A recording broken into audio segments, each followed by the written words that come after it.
এক বুজুর্গ বলছিল এক যুবককে, যুবক অহংকার করো কেন? যুবক বলছে, আমারে চেনেন আপনি? বলছে, হ্যাঁ চিনি। আউয়ালুকা নুতফাতুন কাদিরা, তুমি হইলা প্রথম ছিলা নাপাক দুর্গন্ধ, একবারে দুর্গন্ধময় একটা বীর্যের ফোঁটা, এত দুর্গন্ধ, যেই দুর্গন্ধের কারণে তোমার মা বাপ দুইজনকে গোসল করতে হয়েছে। 2 নাম্বার, তোমার শেষ পরিণতি কবরে, লাশ যেটা অল্প কয়েকদিনে পচে গলে দুর্গন্ধ হয়ে যায়। 3 নাম্বার, তুমি যে এখন হাঁটা চলা করতেছ, তোমার পেটে যদি ছিদ্র করে, ফুঁক পারে, ছিদ্র করে, বের হবে দুর্গন্ধময় কতগুলো পায়খানা। তাহলে যার শুরু দুর্গন্ধ, যার শেষ লাশের পচা দুর্গন্ধ, যার পেটে বহন করছো দুর্গন্ধময় পায়খানা, তুমি মাতবরি করো কেমন? কেমন জিন্দিগি ভাই, কেমন জীবন এটা? ঘন্টার পর ঘন্টা, 3 ঘন্টা মোবাইল টিপে কেমনে একজন মানুষ? 5 ঘন্টা মোবাইল টিপে কেমনে রে ভাই? তুমি মানুষ না প্লাস্টিক? হায় হায়, সারা রাত উলঙ্গ ছবি কেমনে দেখে রে দোস্ত? মুসলমান এমন হয় কেমন? আমাদের আল্লাহ আছে, আমাদের আখিরাত আছে। মৌলানা মুফতি দ্বীন মোহাম্মদ সাহেব, আমি শুনতেছিলাম একটা আয়াত পড়ছে, ইয়া আইয়ুহাল ইনসান মা গাররাকা বিরাব্বিকাল কারীম। রব্বুল আলামিন বলেন, আল্লাহ তাআলা ডাক দিয়ে বলেন, হে মানুষ, আমার মতো দয়ালু মুনিব, আমার মতো মেহেরবান মাওলা, আসমান জমিন আর গোটা কায়নাত দিয়ে 24 ঘন্টা যে মুনিব, আমি আল্লাহ তোদেরকে লালন পালন করছি।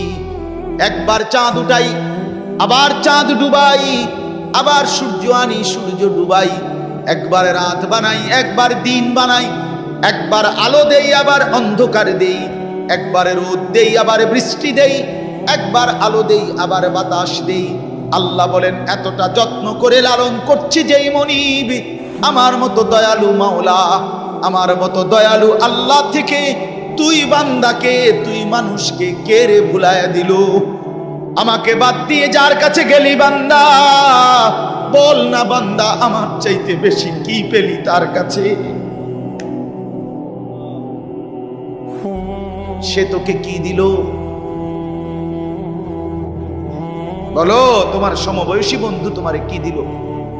উলঙ্গ কতগুলো ছবির দৃশ্য দেখানো ছাড়া, মদের আড্ডা, জুয়ার আড্ডা, নারীর আড্ডা, জিনা ব্যভিচারের আড্ডা ছাড়া তোমার বন্ধু নামের ওই শয়তানে তোমারে আর কি দিছে? তুমি বলো, বলো। ওইগুলা তো বন্ধু নামের শয়তান, ওইগুলা বন্ধু নামের ইবলিস।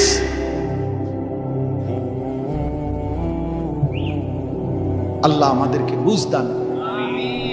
এজন্য বাপ, আমি কোরআনুল কারীমের একটা ছোট্ট আয়াত তেলাওয়াত করেছি, আর অল্প একটু সময়, আমার মূল কথা বলা হয়ে গেছে।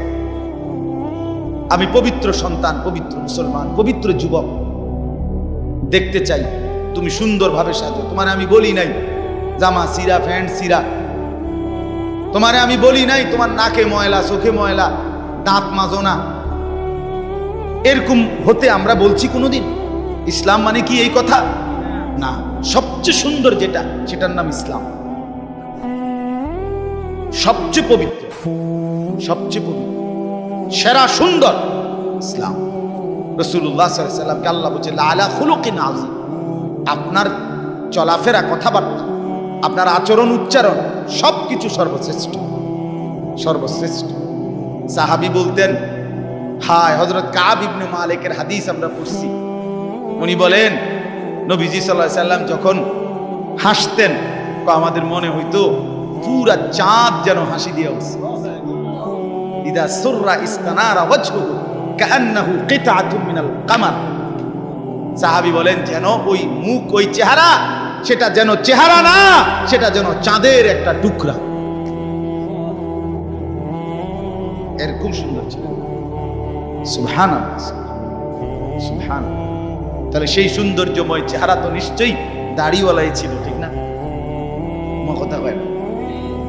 নবী সাল্লাল্লাহু আলাইহি সাল্লামের সেই পবিত্র সুন্দর চেহারা, সেটা দাড়িওয়ালা ছিল না? তো দাড়িবিহীন চেহারা সুন্দর হয় কেমনে তাই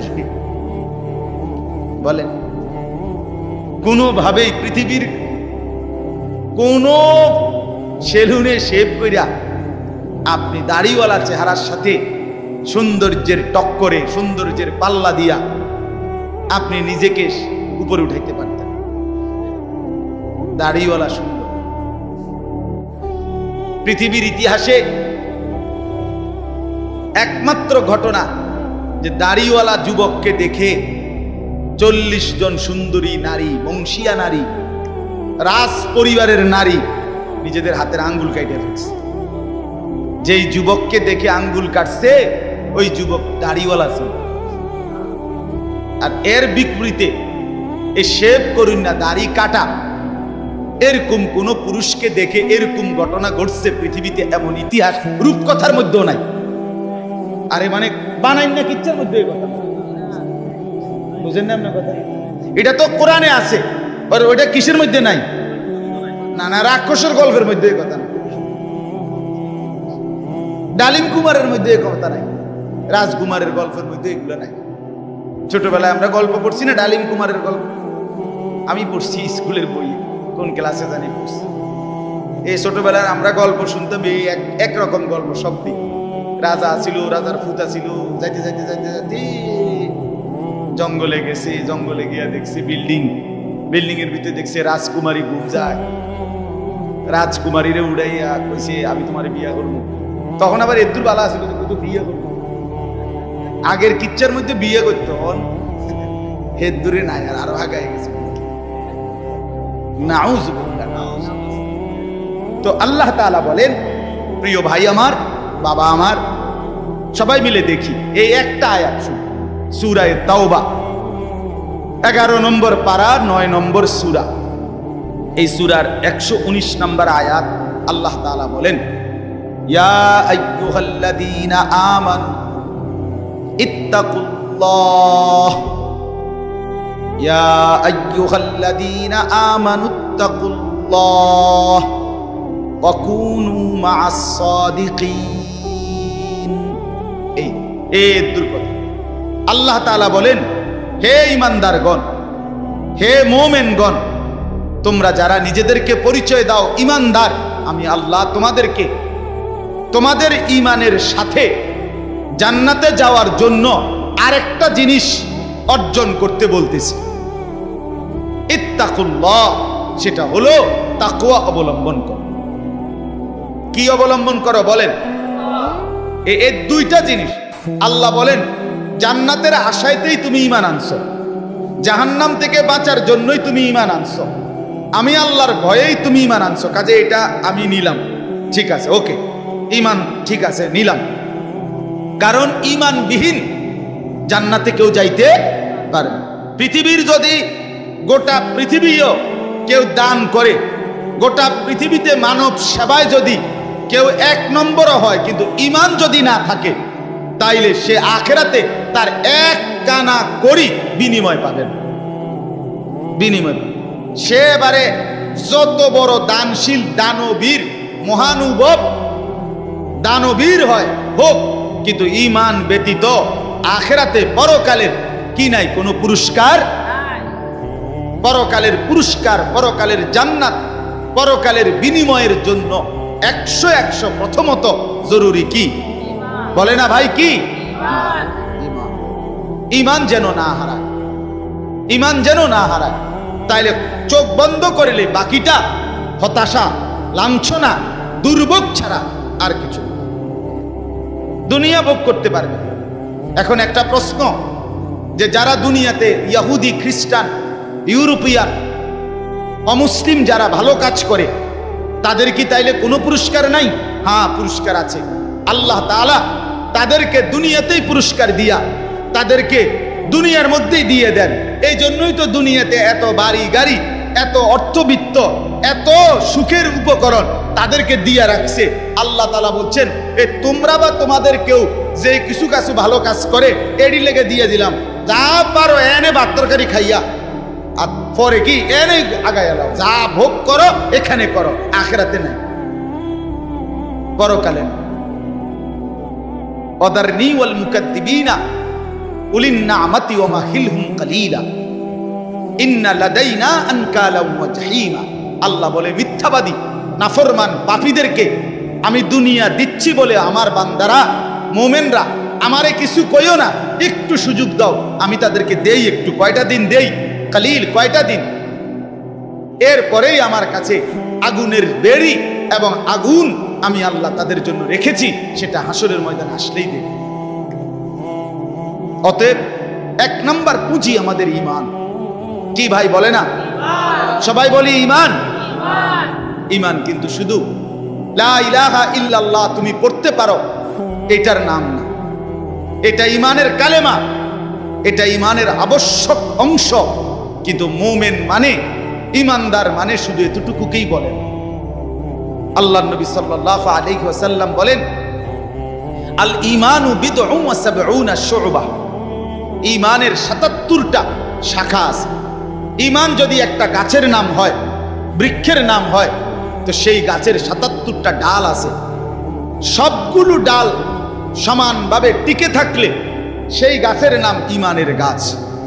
অতএব যার জীবনে এই ৭৭টা শাখা পূর্ণ আছে তাকেই বলে মুমিন, তাকেই বলে ঈমানদার, তার গন্তব্যই জান্নাত।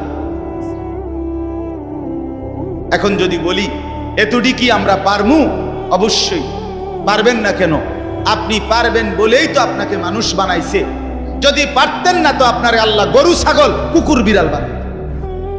যারে আল্লাহ মানুষ বানাইছে এটাই প্রমাণ করে তাকে আল্লাহ ইসলাম মানার, দ্বীন মানার, কোরআন মানার, রসুলের সুন্নাত মানার পূর্ণ যোগ্যতা দিয়েই বানাইছে।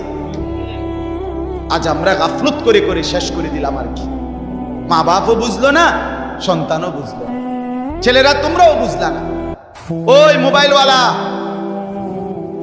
ওটা নামাও, হেলান ছেড়ে দাও, হেলান ছেড়ে দাও, ছাড়ো, হেলান ছাড়ো।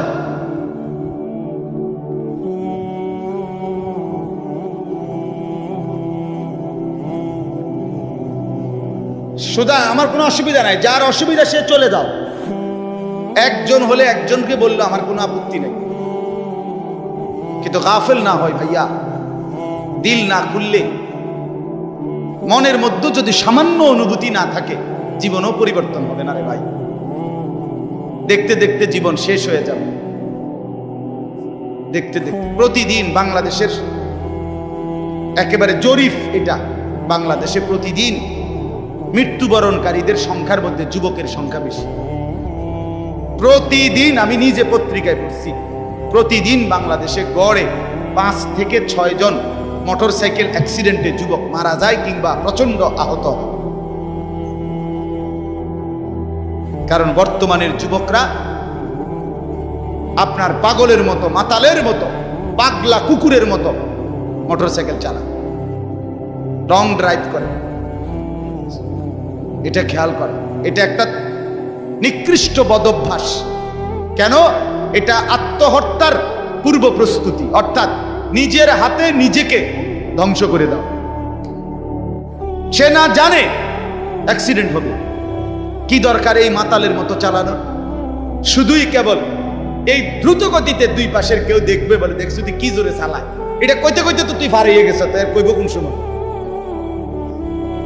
কথা বুঝেন না? এমনি এটা বলতে বলতেই তো হেঁটে গেছে, এত জোরে চালাইছি, এটা হুইবারও তো টাইম নেই। তো তোমার যে মানুষে কত বালা কইব, তুমি তো কত খারাইলে না, কইতো তুমি তো দাঁড়াইলাও না। বলে হায় হায়। সেদিন আমি গত সপ্তাহে খুলনা থেকে আসছিলাম, 1 সপ্তাহ ছিলাম। এই তখন দেখছি পদ্মা সেতুর পরে শত শত ছেলে, শত শত, রাত 2টা বাজে তখন শুক্রবার, কয়েকশো ছেলেরে দেখছি, সবগুলো মোটরসাইকেল চালাইতে আছে জোরে জোরে, এবং প্রায় অধিকাংশ গুলোর পিছনে একটা একটা যুবতী মেয়ে আছে। রাতের 2টা বাজে।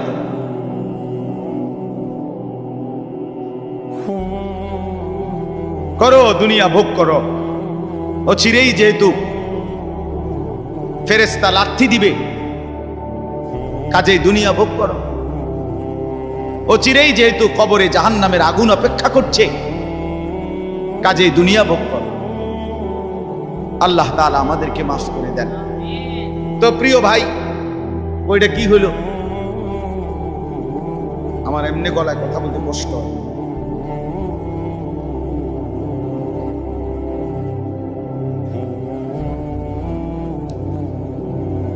দিছে। বলতেছিলাম আমরা তিনটা কথা বলবো আর কি এখানে। একটা হলো ঈমান। আল্লাহ বলেন ইয়া আইয়ুহাল্লাযীনা আমানু, হে ঈমানওয়ালা। তাহলে আল্লাহর পছন্দের ঈমানওয়ালারা। মুমিনকে আল্লাহ ডাক দিছে ডাইরেক্ট, ঈমানওয়ালাকে ডাক দিয়েছেন আল্লাহ তাআলা। এজন্য আমরা যদি আখিরাতের মুক্তি পেতে চাই, পরকালের নাজাত পেতে চাই, এক নাম্বার শর্ত হলো ঈমানের মজবুতি। আর এক্ষেত্রে কোরআনুল কারীমে আল্লাহ তাআলা একটা মজার ঘটনা শোনো। কোরআনুল কারীমের মধ্যে আল্লাহ তাআলা 7 জন যুবকের ঘটনা বলছে, যাদের ঈমান এতটাই মজবুত ছিল যে আল্লাহ তাআলা তাদের ঈমানের মজবুতির কারণে গোটা পৃথিবীর জন্য তাদের উপমা আল্লাহ তাআলা কোরআনের সূরা নাজিল করে শোনাইছে। মক্কার কাফেররা নবীজির কাছে শুনতে চাইছিল, মুহাম্মদ, পূর্ব জামানায় তোমার জন্মের আগে এক দেশে কয়েকজন যুবক তাদের একটা আশ্চর্য ঘটনা ঘটছিল, সেই ঘটনাটা কি তুমি কইতে পারবে? আল্লাহ তাআলা কোরআন নাজিল করে আল্লাহ বললেন, বন্ধু, ঘটনাটা যুবকদের আমি আপনারে শুনাইতেছি। নাহনু নাকুসু আলাইকা নাবাআহুম বিল হক ইন্নাহুম ফিতয়াতুন আমানু বিরাব্বিহিম। আল্লাহ বলেন, যে ঘটনাটা শুনতে চাইছে এটা হলো ওই যুবকদের ঘটনা, যেই যুবকরা আমার উপরে ঈমান এনেছিল, আমি তাদের ঈমান হেদায়েত আমি নিজ হাতে বাড়ায় দিয়েছি। আল্লাহ বলেন, আমার পছন্দ হয়েছিল। এজন্য ভাই, ঈমান যদি কোনো মুসলমানের ঈমান আল্লাহর পছন্দ, ঈমানবিহীন গোটা পৃথিবী পেলেও লাভ নাই। ঈমান পেয়ে সব হারাইলেও লস নাই। আল্লাহকে পেয়ে সব হারালেও লস নাই। আল্লাহকে না পেয়ে গোটা পৃথিবী 10 বার পেলেও কোনো লাভ নাই। কারণ পৃথিবীকে তুমি যতই আঁকড়াইয়া ধরো, পৃথিবী তোমারে থাকতে দিবে না, লাথি দিয়া কবরে ফেলে দিবে। দুনিয়া ধোকা, দুনিয়া ধোকা, দুনিয়া তামাশা, দুনিয়া খেলাধুলা। এই হাসে তো এই কাঁদে, এই ফুর্তি তো এই আবার হসপিটাল, এই আনন্দ এই বেদনা, এই রোদ এই বৃষ্টি, এই আলো এই অন্ধকার। দুনিয়া এমন, মুহূর্তে মুহূর্তে দুনিয়ার অবস্থা বদলে যায়, মানুষের অবস্থা বদলে যায়। এই জাগতাগরা জোয়ান, কয়েক বছরের ব্যবধানে উনি আবার বৃদ্ধ। এই শক্ত সামর্থ্য যুবক, একটা দুইটা রোগ ধরছে, এবার একদম কঙ্কাল। এর নাম দুনিয়া বন্ধু। দুনিয়া এক অবস্থার উপরে থাকতে দেয় না। দুনিয়া দুনিয়া বহু বাদশাকে ছোট বানায় ফেলছে। দুনিয়া বহু ফকিরকে বাদশা বানায় ফেলছে। দুনিয়া বহু সুন্দরীকে কবরে লাথি দিয়ে ফেলায় দিছে। যা, এজন্য বাপ, ঈমান সবচেয়ে বড় সম্পদ। আমরা আলহামদুলিল্লাহ আল্লাহর দয়ায় আল্লাহ তাআলা আমাদেরকে মুসলমানের ঘরে জন্ম দিয়েছে। আহা, কত বড় সৌভাগ্য! কল্পনা করো না ভাই, এই পৃথিবীতে এই মুহূর্তে 800 কোটি মানুষ, সেখান থেকে মাত্র 200 কোটির কাছাকাছি, 250 কোটি মুসলমান। আমারে আল্লাহ দয়া করে তোমারে আমারে সেই অংশের মধ্যে আল্লাহ তাআলা আমাদেরকে জন্ম দিয়েছে। যদি আমি সেই 600 কোটির মধ্যে যাইতাম, আমি কিভাবে ফিরাইতাম? আমার কি যোগ্যতা? মুফতি দ্বীন মুহাম্মদ সাহেব বলছে, শুনছিলেন, লাম ইয়াকুন শাইআম মাযকুরা। তুমি মানুষ কিসের বড়াই করছো? কেন অহংকার করছো? তুমি তো উল্লেখ করার মতো বস্তুও ছিল না। যেই ফোঁটা দিয়ে তুমি হইছো, এই ফোঁটার নামও তো মানুষে নেন, এই ফোঁটার নামও তো নেন, লজ্জা করে, শরম পায়। তুমি সেখান থেকে হইছো, মাতবুরি করো, অহংকার করো। এক বুজুর্গ বলছিল এক যুবককে, যুবক অহংকার করো কেন? যুবক বলছে, আমারে চেনেন আপনি? বলছে, হ্যাঁ চিনি। আউয়ালুকা নুতফাতুন কাদিরা, তুমি হইলা প্রথম ছিলা নাপাক দুর্গন্ধ, একবারে দুর্গন্ধময় একটা বীর্যের ফোঁটা, এত দুর্গন্ধ যেই দুর্গন্ধের কারণে তোমার মা বাপ দুইজনকে গোসল করতে হয়েছে।